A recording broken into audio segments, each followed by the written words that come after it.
नमः संस्कृताय। मैं प्रीति शर्मा और हमारा यूट्यूब चैनल संस्कृत ज्वाला, जिसमें हम सांख्य कारिका का अध्ययन कर रहे हैं और सांख्य कारिका का अध्ययन भी हमने 60 कारिकाओं तक कर लिया है। 61वीं कारिका से 72 कारिका तक 12 कारिकाओं का अध्ययन हम आज करेंगे। जिस किसी ने हमारे चैनल को सब्सक्राइब नहीं किया है वो सब्सक्राइब कर लें और लाइक कर लें, ताकि आपको क्रम वाइज वीडियो उपलब्ध होती रहें।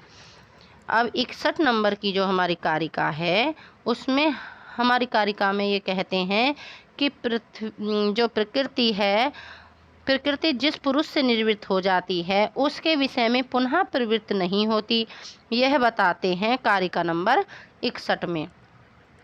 कहते हैं कारिकार कि प्रकृते सुकुमारतरं न किंचिद अस्ति इति मे मतिर्भवति, या सृष्टस्मीति पुनर्न दर्शनम उपेति पुरुषस्य है।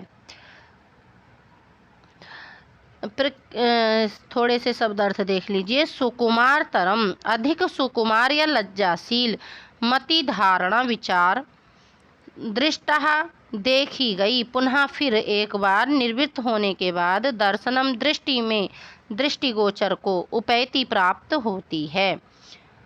कह रहे हैं कि प्रकृति से जो अधिक लज्जालु और कोई नहीं है। जो पुरुष ने मुझे देख लिया ऐसा ज्ञान हो जाने पर पुनः पुरुष की दृष्टि में नहीं आती है।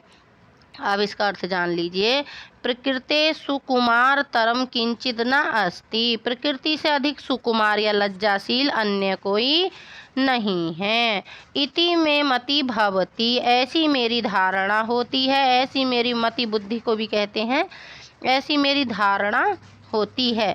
यतो ही या सृष्टा अस्मि इति पुनः पुरुषस्य दर्शनम न उपेति, क्योंकि जो प्रकृति है मैं देख ली गई हूँ यह जानते ही फिर पुरुष के दृष्टिगोचर नहीं होती, फिर पुरुष को दिखाई नहीं देती।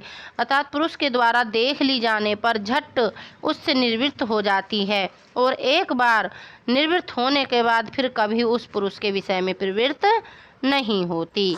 अब इससे आगे ये कारिका जो 62 है उसमें कारिका 62 में बताते हैं, कहते हैं कि प्रकृति ही पुरुष के विषय में प्रवृत्त होती है और वही पुरुष से निर्वृत्त हो जाती है। अतः संसरण बंधन एवं मोक्ष मानो प्रकृति का ही होता है। यह बताते हैं इस कारिका में कि तस्मात् न वध्यते धा न मुच्यते नापि संसरति कश्चित्, संसरति वध्यते मुच्यते नाना आश्रयः प्रकृति। ततः इस तस्मात् इसीलिए अद्धः वास्तव में सचमुच, कश्चित कोई पुरुष वध्यते बंधता है, मुच्यते मुक्त होता है, संसरति संसरण करता है या जन्म मरण प्राप्त करता है, नाना आश्रय अनेक आश्रयों वाली, अनेक आश्रयों से रहने वाली। अभी इसका अर्थ बताते हैं।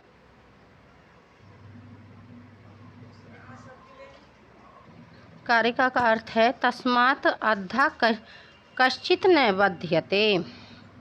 जो पहली कारिका में बताई गई है कि प्रकृति ही पुरुष के विषय में प्रवृत्त होती है और वही पुरुष के द्वारा देखे जाने पर निर्वृत्त हो जाती है, तो उसी से तस्मात् इसीलिए आगे का भाग बता रहे हैं। इसीलिए वास्तव में अद्धा का अर्थ वास्तव में बताए थे, तो वास्तव में ना तो किंचित माने कोई नहीं, कोई पुरुष नहीं, ना बध्यते न मुच्यते नापि संसरति ही, ना तो कोई पुरुष बंधता है, न मुच्यते ना कोई मुक्त होता है, नापि संसरति और ना ही संसरण करता है। संसरण करना जन्म मरण प्राप्त करता है। फिर आगे कहते हैं नाना आश्रय प्रकृति संसरति बध्यते मुच्यते च, अपितु अनेक आश्रयों वाली या अनेक पुरुष रूप आश्रयों में रहने वाली जो प्रकृति है वही संस्करण करती है या जन्म मरण प्राप्त करती है, तथा वही बंधती है और वही मुक्त होती है। अब कारिका नंबर आगे की देखिए 63 में कह रहे हैं कि प्रकृति अपने किन रूपों से अपने को बांधती है और किस रूप द्वारा अपने को मुक्त करती है। इसमें बता रहे हैं कारिका में रूपै सप्तभिरेव तु बध्नाति आत्मानम् आत्मनः प्रकृति। रूपै सप्तभिरेव तु बध्नाति आत्मनः प्रकृतिः। स एव च पुरुषार्थ प्रति विमोच्यति इति एक रूपेण।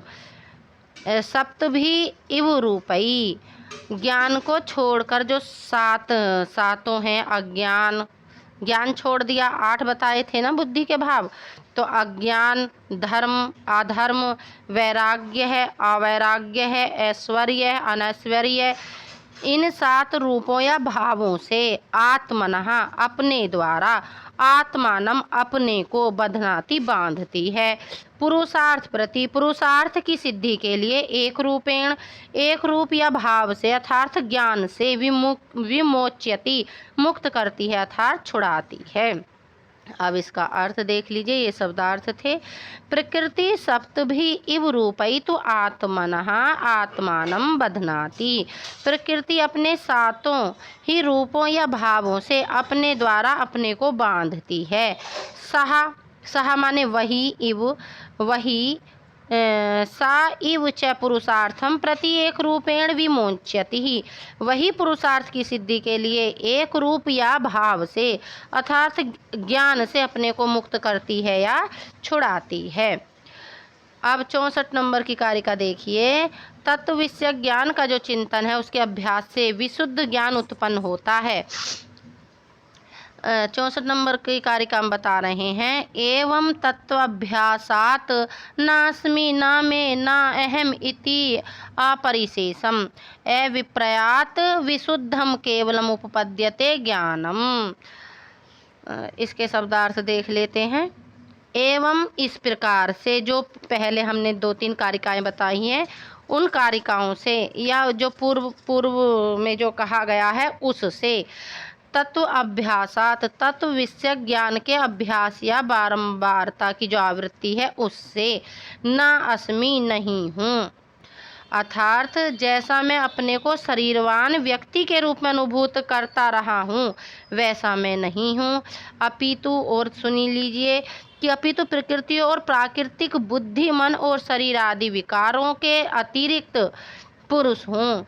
ना मैं, मेरे नहीं, अर्थात प्रकृति और प्राकृतिक जो बुद्धि है, मन एवं शरीर आदि विकारों के अनुबंधी गुण, व्यापार, पदार्थ संबंधी सुख दुख, भोग, बंध एवं मोक्ष आदि जिनको मैं अपना समझता रहा हूँ मेरे नहीं है। ना अहम, मैं नहीं, अर्थात जैसा कि मैं अपने को अहम, मैं अपने को इस प्रत्यय या अनुभूति का विषय समझता हूँ वैसा भी नहीं है।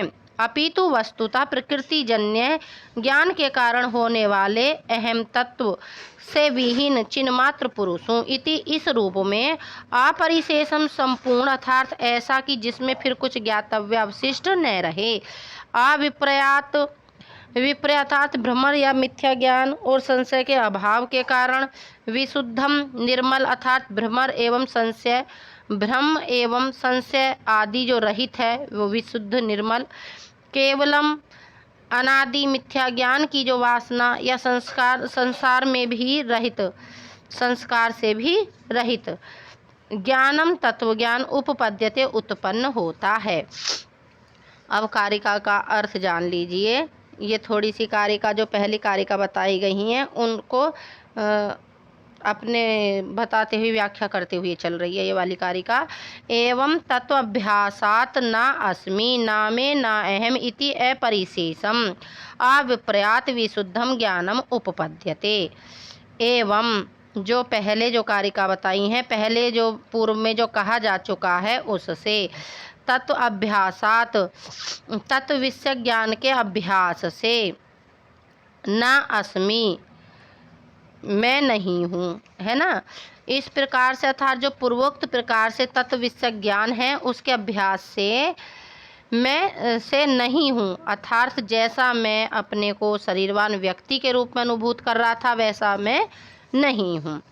फिर आगे कही, न अहमिति अपरिशेषम अपरिशेषम अविप्रयात विशुद्धम ज्ञानम उपपद्यते। अपितु प्रकृति और प्राकृतिक शरीर आदि विकारों से व्यतिरिक्त पुरुष हूँ। मेरे नहीं है अर्थात प्रकृति और जो प्राकृतिक शरीर आदि विकारों के अनुबंधी गुण हैं, व्यापार हैं, पदार्थ हैं, संबंधी भोग, बंधन एवं मोक्ष आदि जिनको मैं अपना समझता रहा हूँ, वो भी मेरे नहीं हैं। मैं नहीं अर्थात जैसा कि मैं अपने को इस प्रत्यय या अनुभूति का विषय समझता रहा हूँ, वैसा भी नहीं है। अपितु और भी वस्तुतः प्रकृति जन्य जो ज्ञान के कारण होने से अहंत्व से विहीन चिन्मात्र पुरुष हूँ। इस रूप में संपूर्ण अर्थात ऐसा कि जिसमें कुछ ज्ञातव्य अवशिष्ट न रहे, विपर्य अर्थात भ्रम या मिथ्या ज्ञान और संशय के अभाव के कारण निर्मल अर्थात भ्रम एवं संशय आदि से रहित एवं अज्ञान आदि मिथ्या ज्ञान की जो वासना या संस्कार से भी रहित ज्ञान या तत्व ज्ञान उत्पन्न होता है। अब अगली कारिका देखिए, 65 नंबर की कारिका है तत्व ज्ञान से क्या होता है। इस 65 नंबर की कारिका में बताते हैं, तेन निर्वित प्रसवम अर्थवसात सप्तरूप विनिर्वृत्ताम प्रकृतिम पश्यति ही पुरुष प्रेक्षक वद अवस्थिता स्वच्छः। अर्थ देखिए, शब्दार्थ, तेन उससे किससे, तत्व ज्ञान से, निर्वित प्रसवाम निर्वृत्त या बंद हो गया है, प्रसव या उत्पादन जिसका, ऐसी कौन है, प्रकृति है, अर्थवसात विवेक ज्ञान रूप या अर्थ विवेक ज्ञान रूप जो अर्थ है, या दूसरा अर्थ इसका है प्रयोजन के संपन्न होने की सामर्थ्य से, सप्त रूप विनिवृत्ताम सप्त रूपों से जो निर्मित है, कौन कौन से, अज्ञान, धर्म, अधर्म, वैराग्य, अवैराग्य, ऐश्वर्य और अनैश्वर्य, ये 7 रूप जिसके निर्वृत्त हो गए हैं, किसके, प्रकृति के, प्रेक्षकवत निरपेक्ष दर्शन के समान, अवस्थिता स्थित, स्वच्छा निर्मल। अब अर्थ देख लीजिए, तेन निर्वित प्रसवाम अर्थवसात सप्तरूप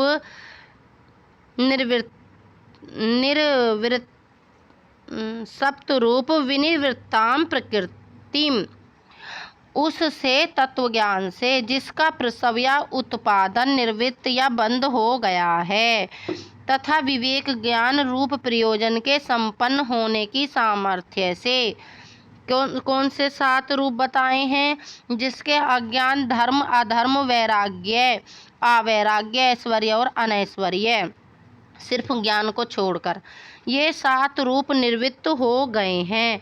प्रेक्षकवत अवस्थितः स्वच्छः पुरुषा पश्यति, ऐसी प्रकृति को निरपेक्ष दर्शक के समान स्थित निर्मल पुरुष देख लेता है।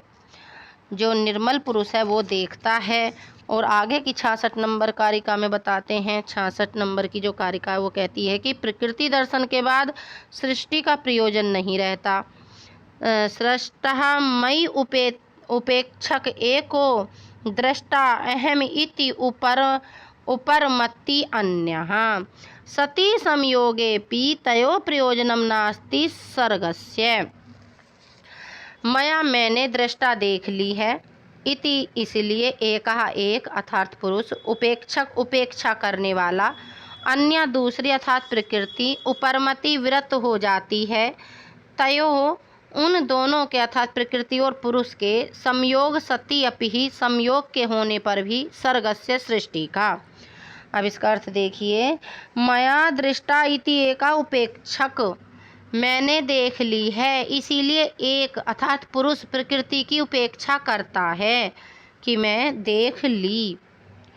अब अहम दृष्टः, मैं देख ली, इति अन्य उपरमति, ऐसा यह जानकर जो दूसरी प्रकृति है, तयो संयोग सति अपि सर्गस्य प्रयोजनम न अस्ति, प्रकृति पुरुष से विरक्त हो जाती है, फलता इन दोनों के अर्थात प्रकृति और पुरुष के संयोग होने पर भी सृष्टि का कोई प्रयोजन नहीं रहता।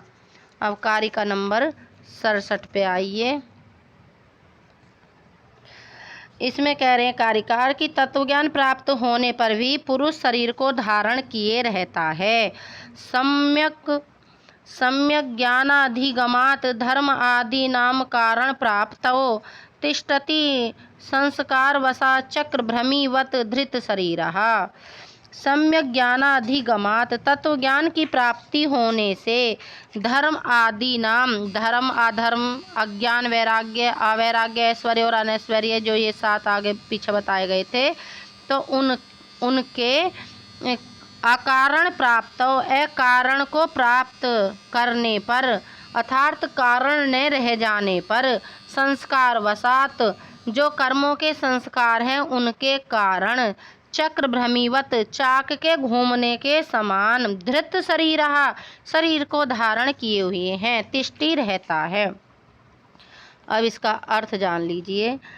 सम्यक ज्ञानाधिगमा धर्म आदि नाम अकारण प्राप्तो, सम्यक ज्ञान या तत्व ज्ञान की प्राप्ति होने से धर्म आदि के जो ये 7 कारण थे इनके अकारण तत्व को प्राप्त करने पर अर्थात किसी फल को देने के प्रति कारण न रह जाने पर संस्कार वशात चक्र भ्रमीवत धृत शरीरः तिष्ठति ही, जो प्रारब्ध हैं जो शुरू कर्मों के जो संस्कार के कारण कुम्हार के चाक के घूमने के समान शरीर को धारण किए हुए रहता है।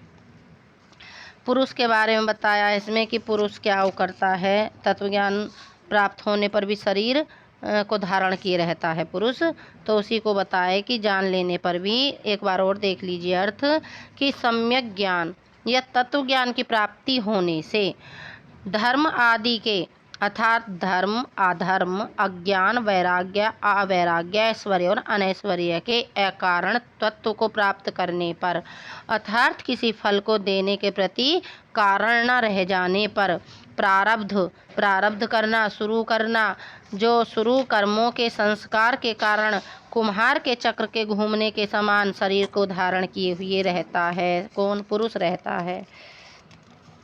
कारिका नंबर 68 शरीर के छूट जाने पर तत्वज्ञानी कैवल्य प्राप्त करता है। इस कारिका में बता रहे हैं प्राप्ते शरीर भेदे चरितार्थ त्वात् प्रधान विनिर्वृत्तो एकांतिकम अत्यांतिकम उभ्यम कैवल्यम आपनोति। शरीर भेदे प्राप्ते शरीर पात या शरीर का वियोग होने पर चरितार्थत्वात् चरितार्थ होने के कारण या प्रयोजनों के सिद्ध हो जाने के कारण प्रधान विनिर्वृत्त हो प्रकृति और निवृत्ति होने पर जो प्रकृति की जो निवृत्ति होती है उसके होने पर एकांतिक अनिवार्य या अवश्यंभावी अत्यांतिकम अविनाशी सदा बना रहने वाला कैवल्यम मोक्ष दुख त्रिय दुख का अभाव दुख जो कैवल्य है वो मोक्ष और मोक्ष मिलता है कैवल्य मोक्ष को कहते हैं जिसमें दुख जो तीनों दुख बताए हैं उनका भाव रहता है। प्राप्नोति प्राप्त करता है। अब इसके कारिका से अर्थ देख लीजिए। शरीर भेदे प्राप्ते चरितार्थत्वात् प्रधान विनिर्वृत्तो कौन? पुरुष। शरीर का पात या वियोग होने पर तथा चरितार्थ होने या प्रयोजनों के सिद्ध होने के कारण प्रकृति की निवृत्ति होने पर तत्वज्ञानी पुरुष क्या करता है? एकांतिक अत्यांतिकम उभ्यम कैवल्यम आपनोति ही। एकांतिक अर्थात अनिवार्य या अवश्यम भावी और अत्यांतिक अर्थात अविनाशी या सदा बना रहने वाला जो कभी नष्ट नहीं होता। इन दोनों प्रकार के कैवल्य अर्थात मोक्ष कहिए या कहिए जो 3 दुख हैं दुख त्रय के अभाव विनाश को प्राप्त करता है। अब आगे कारिका में बताते हैं 69 वाली कारिका में पूर्व चर्चित जो ज्ञान है उसको सर्वप्रथम किसने प्रकट किया? तो देखिए बता रहे हैं इस कारिका में पुरुषार्थ ज्ञानम इदम गुह्यम परम ऋषीणाम समाख्यातम स्थिति उत्पत्ति प्रलय चिंतयन्ते यत्र भूतानाम। इदम यह पूर्व चर्चित जो हमने पहले सारी कारिकाएं पढ़ ली हैं उनको कह रहे हैं गुह्यम गूढ़ दुर्बोध पुरुषार्थ ज्ञानम पुरुषार्थ विषय ज्ञान परम ऋषि महर्षि कपिल ने समाख्यातम कहा है प्रकट किया है यत्र जिसमें भूतानाम प्राणियों के स्थिति उत्पत्ति प्रलय स्थिति जीवन पालन की जो स्थिति है उत्पत्ति और प्रलय चिंत्यन्ते है, चिंतित या विचारित होते हैं, चिंतन करते हैं या विचार किया जाता है।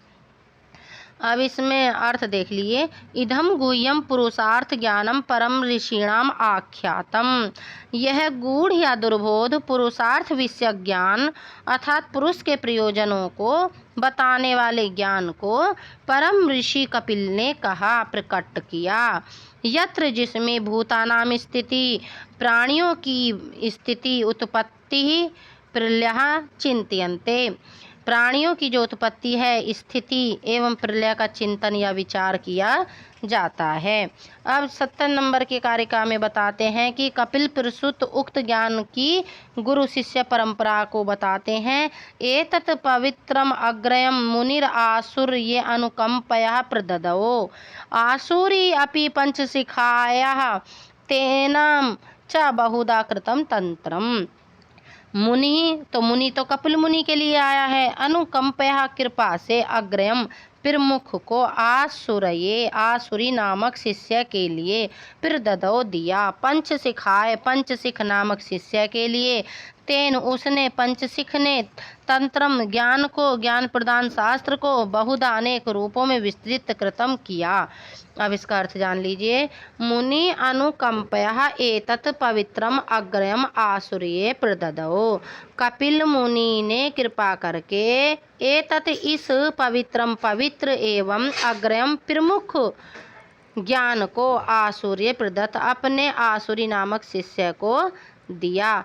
आसुरी अपि पंचशिखाय प्रददौ, आसुरी ने भी से अपने पंचशिख नामक शिष्य को दिया। तेन च तंत्रम बहुधा कृतम, और पंचशिख ने इस तंत्र अर्थात ज्ञान या ज्ञानदायक शास्त्र को अनेक रूपों में विस्तृत किया।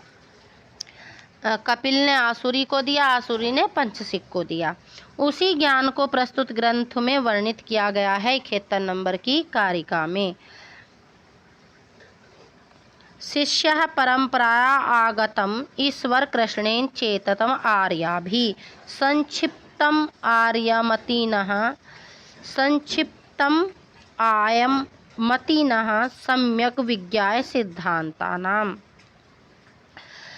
शिष्य परंपरा से आगतम आए हुए को, प्राप्त हुए को, आर्यमती नाम श्रेष्ठ बुद्धि वाले ने, सिद्धांतम सारभूत तत्व को, प्रमुख प्रतिपाद्य को, सम्यक अच्छी तरह से, विज्ञाय जानकर, आर्याभि आर्यों के द्वारा, आर्य नामक छंदों के द्वारा, संक्षिप्त कर दिया। अब इसका अर्थ जान लीजिए।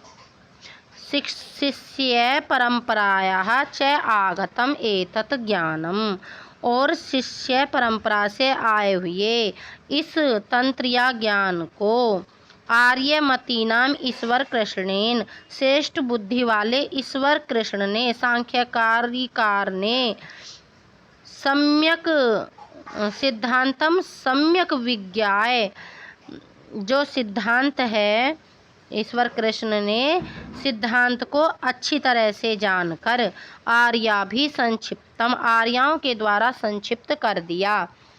ये कार्य आर्या छंद में लिखकर इसे छोटा कर दिया। बस 72 नंबर की एक कारिका और बची है, वो और देख लीजिए। इस कारिका में ग्रंथकार समस्त षष्ठी तंत्र के प्रतिपाद्य आ गए हैं। इसमें देखिए बता रहे हैं।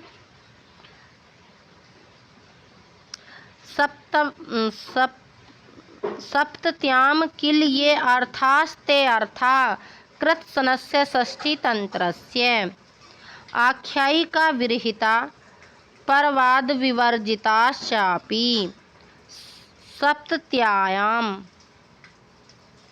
प्रस्तुत ग्रंथ की 70 कारिकाओं में अर्थः प्रतिपाद्य विषय कृत्सनस्य समस्त के षष्ठी तंत्रस्य षष्ठी तंत्र नामक ग्रंथ के आख्यायिका विरहिता आख्याओं से रहित, परवाद विवर्जिता दूसरे मतों के खंडन से रहित, किल वास्तव में। अब ये लास्ट कारिका है, इसका अर्थ देख लीजिए। सप्तत्याम ये अर्था ते कृत्सनस्य षष्ठी तंत्रस्य।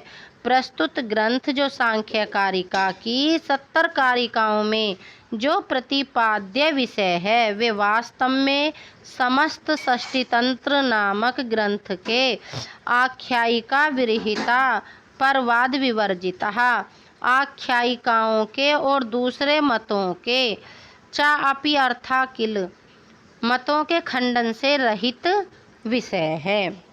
षष्ठी तंत्र किसने लिखा था? पंचसिख नामक शिष्य ने।